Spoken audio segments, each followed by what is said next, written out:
डिसेंबरच्या शेवटच्या आठवड्यात मुंबईच्या समुद्रकिनारी पसरलेलं धुरकं तसेच वाढलेल्या प्रदूषणाचा मासेमारीवरती विपरीत परिणाम झालाय। मासळीच्या उत्पन्नात जवळपास 70% घट झाल्यामुळे मासे महागलेत। सरंगा आणि सुरमई या मासळीच्या दरात जवळपास 2.5 ते 3 वाढ झाली आहे, त्यामुळे खवय्यांची मोठी पंचायत झाली। म्हाडानं नव्या वर्षात 3 नवे प्रकल्प हाती घेतले जाणार आहेत, तर अभ्युदयनगरचा पुनर्विकास, जीटीबी नगर येथील वसाहतींचा उद्यानातील रहिवाशांचं पुनर्वसन या प्रकल्पाच्या माध्यमातून 35,000 घरांची निर्मिती करण्यास यावर्षी सुरुवात होणार आहे। मुंबईमध्ये मेट्रो फेऱ्या सुरू होण्यासाठी कारशेड बांधलं जाण्याची प्रतीक्षा करू नका।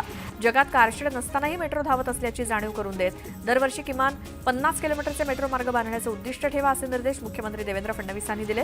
एमएमआरडीए क्षेत्रातील सर्व मेट्रोंची कामं पूर्ण होण्याचं वेळापत्रक नव्यानं तयार करण्यास देखील त्यांनी सांगितलं। कोस्टल रोड प्रकल्पाच्या कामामध्ये प्रदूषण नियंत्रणाच्या नियमावलीची अंमलबजावणी होत नसल्याचं दिसून आले, त्यामुळे मुंबई महानगरपालिकेला प्रदूषण नियंत्रण मंडळानं कारणे नोटीस बजावली आहे। मुंबई पुणे रेल्वे मार्गातील लोणावळा ते कर्जत घाटामध्ये चढ उतारावरती प्रवासी गाड्यांसोबतच मालगाड्यांची वाहतूक वेगवान करण्याचा मध्य रेल्वेनं निर्णय घेतलाय। घाटातील 3 ठिकाणी 30 किलोमीटर प्रति तास या वेग मर्यादेचे स्पीड सेन्सिंग डिव्हाइस कार्यान्वित करून गाड्या चालवण्याच्या प्रस्तावाला आरडीएसओनं हिरवा झेंडा दाखवलाय। रेल्वेच्या 3 मार्गांवरती आज मेगा ब्लॉक असणाऱ्या देखभाल दुरुस्तीसाठी ब्लॉक घेतला जाणार असून प्रवाशांना वेळापत्रक बघूनच प्रवास करण्याचं आवाहन करण्यात आलंय।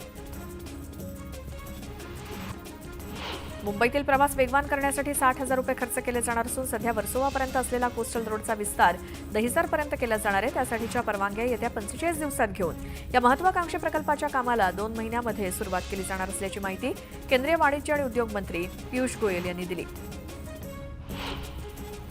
वर्सोवा ते दहिसर सागरी किनारा प्रकल्पाचं काम 1.5 ते 2 महिन्यांमध्ये सुरू होणार असल्याची माहिती केंद्रीय मंत्री पियुष गोयल यांनी दिली।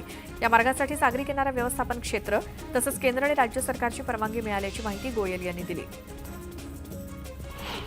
एमएमआरडीए क्षेत्रातील सर्व मेट्रोंची कामं पूर्ण होण्याचं वेळापत्रक नव्यानं तयार करा। या कामांना विलंब चालणार नाही। पुढच्या वर्षीपासून दरवर्षी किमान 50 किलोमीटर मेट्रो कार्यान्वित होतील असं नियोजन करा, असे आदेश मुख्यमंत्री देवेंद्र फडणवीस यांनी मुंबई महानगर प्रदेश विकास प्राधिकरणाच्या सह्याद्री अतिथीगृह येथील आढावा बैठकीत दिले। ठाणे ते भाईंदर दरम्यानच्या अतिवेगवान प्रवासासाठी मुंबई महानगर प्रदेश विकास प्राधिकरणानं 2 महत्त्वाकांक्षी गायमुख ते फाउंटन हॉटेल नाका बोगदा आणि फाउंटन हॉटेल नाका ते भाईंदर उन्नत रस्ता हे 2 प्रकल्प हाती घेतले। त्यासाठी निविदा प्रसिद्ध करण्यात आल्या असून त्याला 5 कंपन्यांनी प्रतिसाद दिलाय। राज्यातील ग्रामपंचायतीत 9 जानेवारीला कामबंद आंदोलन करण्यात येणार आहे। सरपंच आणि ग्रामपंचायत कर्मचाऱ्यांच्या सुरक्षेसाठी शासनानं कायदा करून ठोस उपाययोजना कराव्यात या मागणीसाठी तसंच संतोष देशमुख हत्येच्या निषेधार्थ हे आंदोलन केलं जाणार आहे। सरकारी किंवा खासगी कार्यालयात नोकरी करून रिक्षाही चालवणाऱ्या चालकांचे परवाने पुणे उपप्रादेशिक परिवहन कार्यालयाकडून रद्द करण्यात येणार आहेत। रिक्षा चालवत असल्याचं निदर्शनास आल्यास नोकरदार रिक्षा चालकावरती दंडात्मक कारवाई केली जाणार आहे। सर्वोच्च न्यायालयाच्या निर्देशानुसार ग्राहकाला 2 हेल्मेट देणं बंधनकारक करण्यात आलं आहे। दरम्यान निर्णयाची अंमलबजावणी न केल्यास दुचाकी वितरकांवरती कारवाई करण्याचा इशारा पुणे उपप्रादेशिक परिवहन विभागानं दिलाय। हार्बर मार्गावरील गर्दीचं नियोजन करण्यासाठी मध्य रेल्वे प्रशासनाकडून चुनाभट्टी टिळकनगर दरम्यान कुर्ला उन्नत हार्बर मार्ग उभारण्यात येतोय। अनेक वर्षांपासून या प्रकल्पाचं काम संथ गतीनं सुरू आहे, त्यामुळे आता या प्रकल्पाचा अंतिम कालावधी 31 डिसेंबर 2025 पर्यंत वाढवण्यात आल्याचं माहिती अधिकाऱ्यातून स्पष्ट करण्यात आलंय। गेल्या महिन्यात कुर्ल्यामध्ये झालेल्या बेस्टच्या भीषण अपघातातील प्रमुख आरोपी आणि बस चालक संजय मोरे यानं जामिनासाठी केलेल्या अर्जावरील युक्तिवाद शनिवारी पूर्ण झाला। त्यानंतर मोरे यांच्या जामीन अर्जावरती 10 जानेवारी रोजी निर्णय देण्याचं न्यायालयानं स्पष्ट केलंय। रिझर्व्ह बँकेनं मोठ्या प्रमाणात सोन्याची खरेदी करण्याचा निर्णय घेतलाय। मार्च 2025 पर्यंत आरबीआयनं 50 टन सोनं खरेदी करण्याचं उद्दिष्ट ठेवलंय। चीनमध्ये सध्या मोठा न्यूमो विषाणूनं प्रचंड थैमान घातलं असून झपाट्यानं संसर्ग वाढतोय। विषाणूचा संसर्ग झालेल्या रुग्णांमुळे हॉस्पिटल्स ओव्हरफ्लो झाली आहेत। विषाणूच्या संसर्गामुळे प्रचंड हाहाकार उडाला असून मृतदेहांचा खच पडतोय।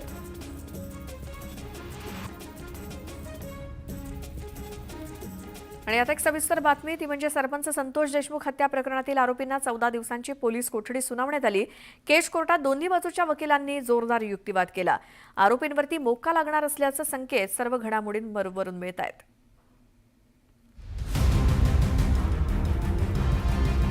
संतोष देशमुख हत्या प्रकरणातील सुदर्शन घुले आणि सुधीर सांगळेला पुण्यातून अटक करण्यात आली, तर सिद्धार्थ सोनावणेला मुंबईतून अटक करण्यात आली। आरोपींना पोलीस कोठडी सुनावण्याच्या आधी कोर्टात सरकारी वकील बाळासाहेब कोल्हेंनी काय युक्तिवाद केला ते आता पाहूयात। आरोपींनी जबर मारहाण केली, मात्र या कृत्याचा त्यांना कुठलाही पश्चाताप झाला नाही। आरोपींवर अनेक गुन्हे दाखल आहेत। संघटित गुन्ह्यातील साथीदार कोण आहेत हे तपासणं गरजेचं आहे, असा मुद्दा सरकारी वकिलांनी मांडला। आरोपींना कुणी आश्रय दिला याचा तपास करायचा आहे। परिस्थितीजन्य पुराव्यात आरोपी स्पष्ट दिसत आहेत। या सर्वांची समोरासमोर चौकशी गरजेची आहे। तसंच या गुन्ह्यातील मास्टरमाइंड शोधायचा असल्यानं पोलीस कोठडी गरजेची आहे, असा युक्तिवाद करण्यात आला। सरकारी वकिलांच्या युक्तिवादाला आरोपींचे वकील अनंत तिडकेंनी विरोध केला।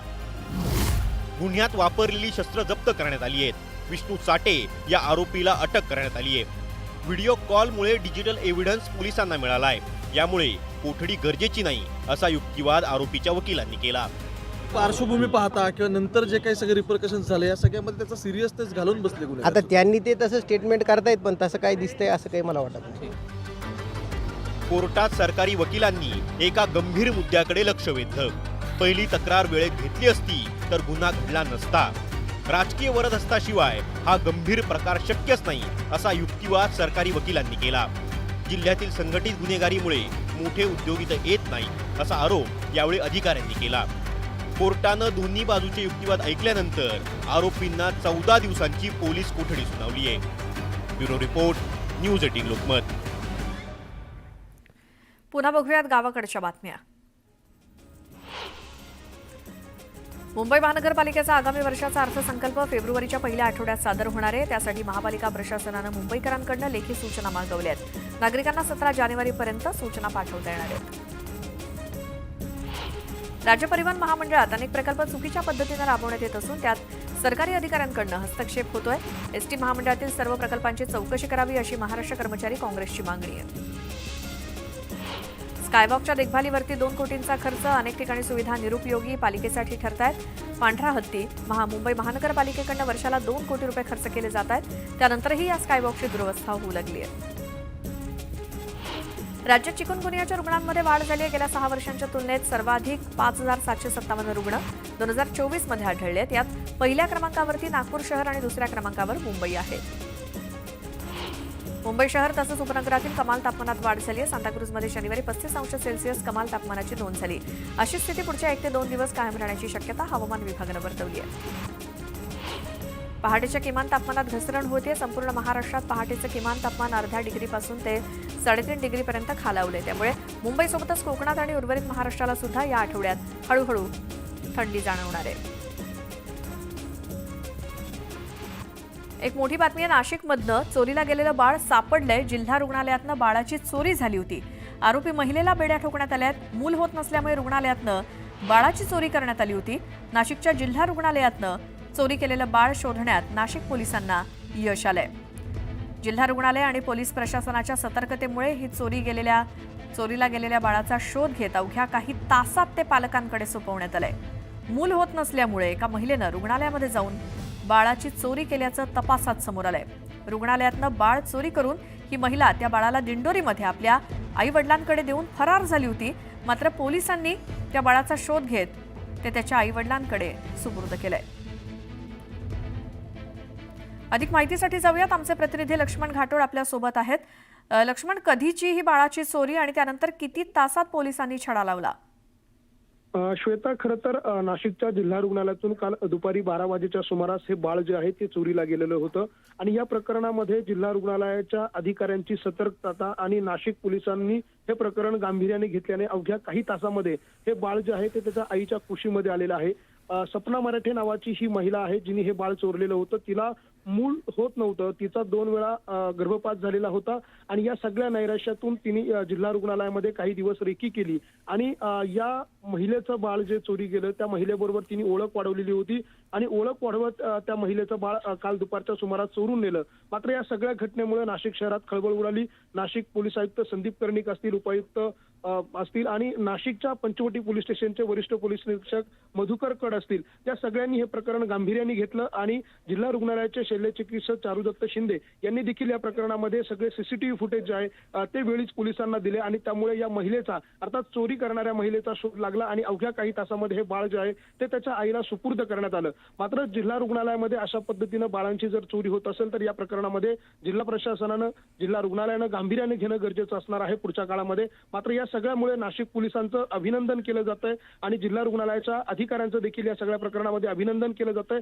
कारण अवघ्या काही तासात हे मूल जे आहे ते त्याच्या आईला परत मिळालंय। श्वेता, लक्ष्मण, या सगळ्या माहितीसाठी धन्यवाद। आणखी एक मोठी बातमी आहे ती बघूयात। नागपूरच्या गोरेवाडा रेस्क्यू सेंटरमध्ये पॅथोजेनिक एव्हियन फ्लू H5N1 विषाणूची लागण झाल्यामुळे 3 वाघ आणि एका उपप्रौढ बिबट्याचा मृत्यू झालाय। महाराष्ट्रातील प्राणी संग्रहालय, बचाव आणि संक्रमण केंद्रावरती रेड अलर्ट जारी करण्यात आलाय। त्यांचे नमुने ICAR national institute of high security animal diseases यांच्याकडे पाठवण्यात आलेत। भारतामध्ये पहिल्यांदाच H5N1 या विषाणूनं वन्यजीवांवरती इतका मोठा हल्ला केलाय आणि त्याचा फटका बसतोय।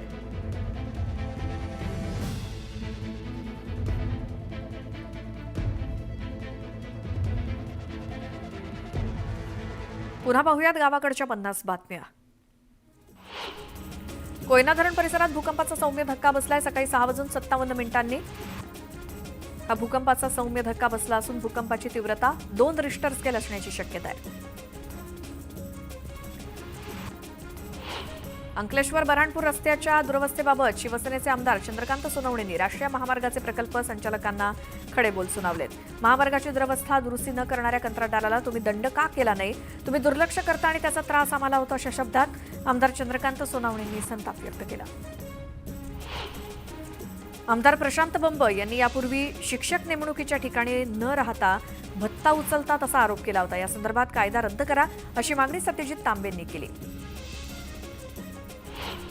सफाई कर्मचाऱ्यांचे सर्वात महत्त्वाचे प्रश्न हे आरोग्य आणि निवासस्थानाचे असतात। त्यामुळे जिल्ह्याच्या नागरी ग्रामीण भागातील सर्व सफाई कर्मचारी यांची नियमित आरोग्य तपासणी तसंच त्यांच्या निवासस्थानाची दुरुस्ती कामं प्राधान्यानं पूर्ण करावीत असे निर्देश राष्ट्रीय सफाई कर्मचारी आयोगाचे सदस्य डॉक्टर PP वावा यांनी दिलेत।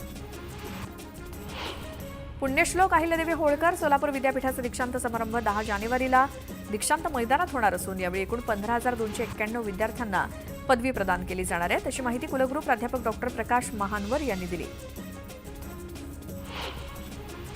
मावळमध्ये एका शेतकऱ्यानं 10 गुंठे क्षेत्रावरती सूर्यफुलाची शेती केली असून पोषक वातावरणात शेतीत सूर्यफूल उमललं असून सूर्यफुलाची शेती बहरली आणि या फुलांना मोठी मागणी असून शेतकऱ्याची युक्ती आणि मेहनत कामी आली आहे। परिणामी शेतात पिवळं सोनं पिकलंय। नवीन वर्षाचं स्वागत आणि धार्मिक पर्यटनाच्या निमित्तानं आलेल्या 3,82,137 भाविकांनी पंढरपुरातील विठ्ठलाचं दर्शन घेतलं। या 10 दिवसांच्या काळात मंदिर समितीला 2,41,59,60,000 रुपयांचं उत्पन्न मिळाल्याचं मंदिर समितीने सांगितलं। कृष्णा नदीवर आणखी एका पुलाची भर पडणार असून नागपूर रत्नागिरी महामार्गावरती उमळवाडजवळ नवा उड्डाणपूल तयार केला जाणार आहे। मे महिन्याच्या सुमारास उड्डाणपुलाचं काम सुरू होण्याची शक्यता प्राधिकरणाच्या अधिकाऱ्यांनी वर्तवली आहे। महायुती सरकारचा मंत्रिमंडळ विस्तार झाला आणि मंत्री कामाला देखील लागले, पण अजूनही पालकमंत्रीपदाचा तिढा काही सुटलेला नाही।